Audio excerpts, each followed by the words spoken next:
Welcome back, everybody, to the deep dive. This time we're going deep on a single source, a YouTube video called 3, Part 2, Unbroken Awareness, the Eternal Now Awareness, the Divine RSSB audiobook. From the Radha Swami Satsang Bees official channel. Exactly right.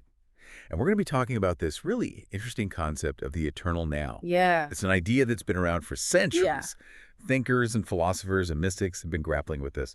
And we thought we'd take a crack at it, too, and see if we could break it down. Well, you know what I think is so fascinating is how this video connects the eternal now to the idea of the divine. Mm-hmm. And it's not talking about any one specific religion or any specific deity, Right. but more of like this universal power that exists within everything. Yeah, right off the bat, it kind of challenges us to rethink how we even think about the divine, right? Right. It's not a he or a she. Right. It's not a person. It's something much bigger than that. Absolutely. And it even, emphasizes that even those labels, those are limitations of language. And that this power is something that transcends those categories.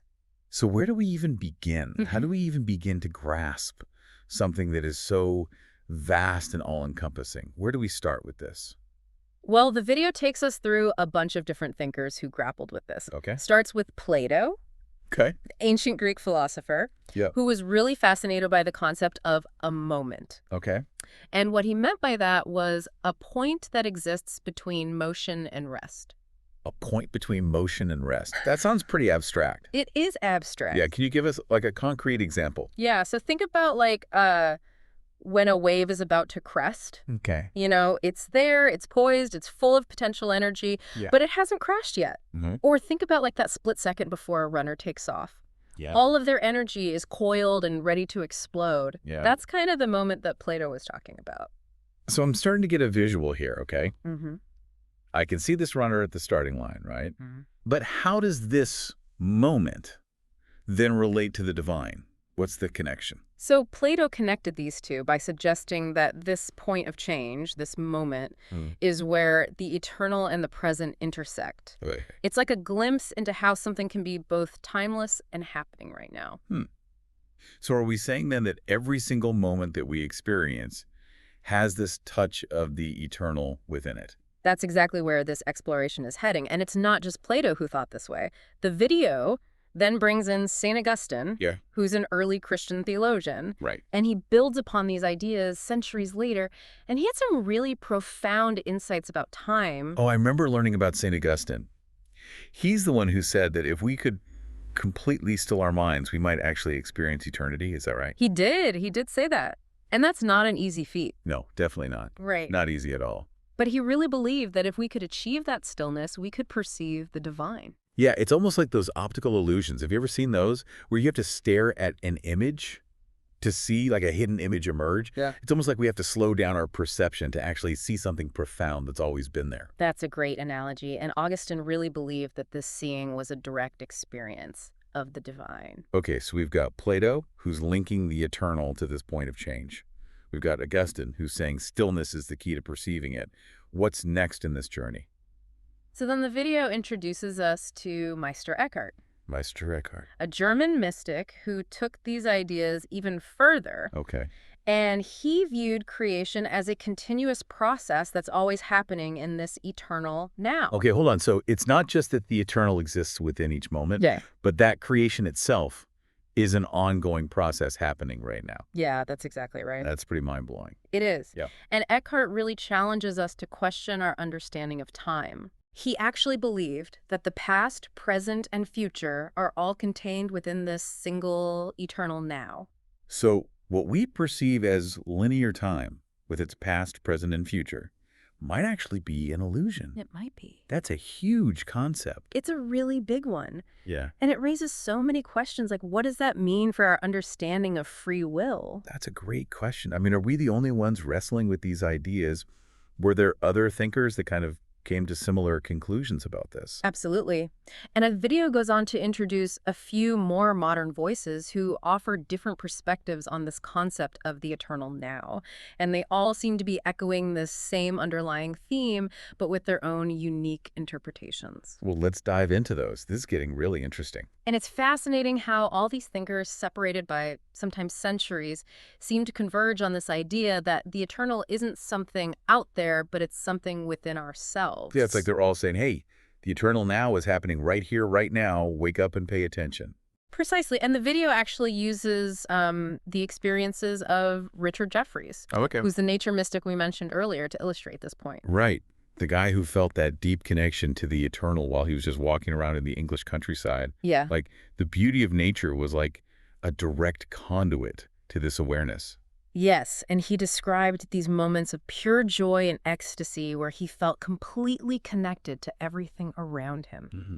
The sun, the sky, the grass, even an ancient burial mound. He found a connection to eternity in a burial mound. How does that even work? Oh, he was reflecting on the vastness of time. You know how that mound had stood for thousands of years, silently witnessing countless sunrises and sunset seasons, changing cycles of life and death. And in that realization, the boundaries of time kind of seemed to dissolve for him. Exactly. He felt himself existing in this eternal now where past and future kind of melted away into a single continuous present.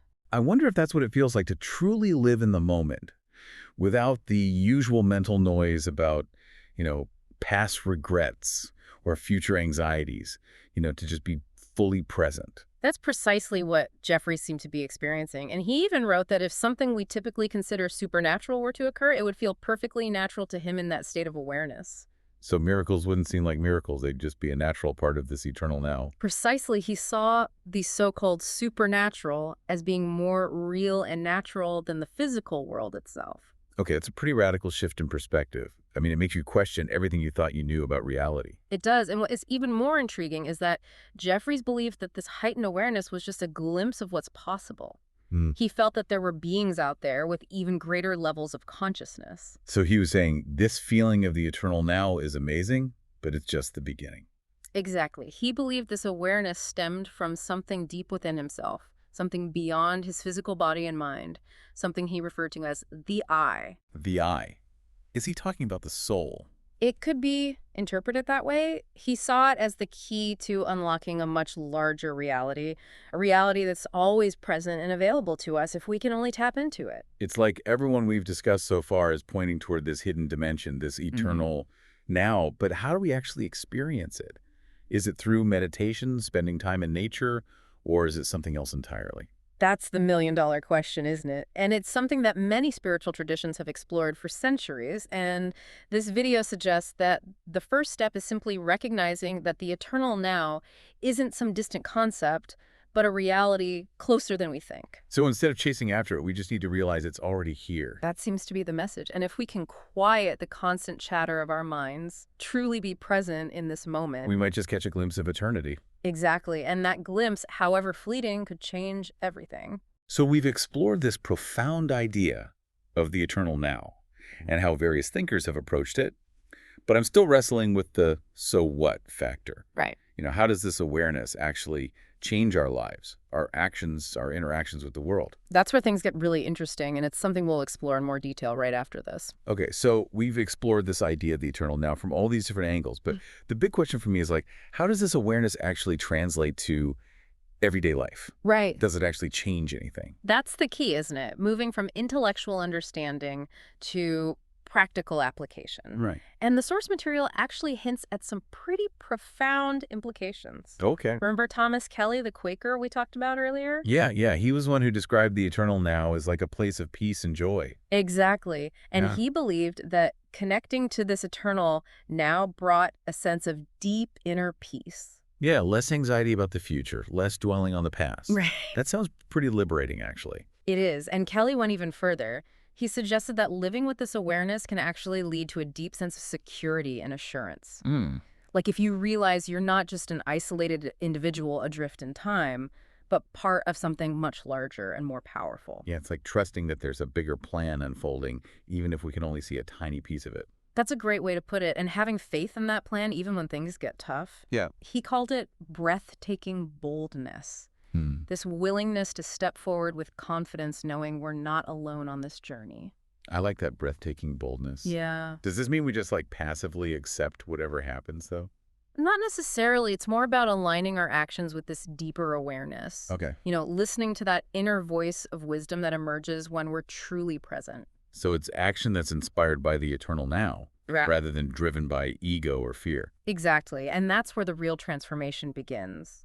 When our actions are rooted in this awareness, they have this ripple effect, creating positive impact on everyone around us. So it's not just about personal peace and joy then, but about actually contributing to a better world. I think that's the ultimate message here, that if we can each tap into this eternal now, individually and collectively, we can actually change the world around us. That's a powerful idea.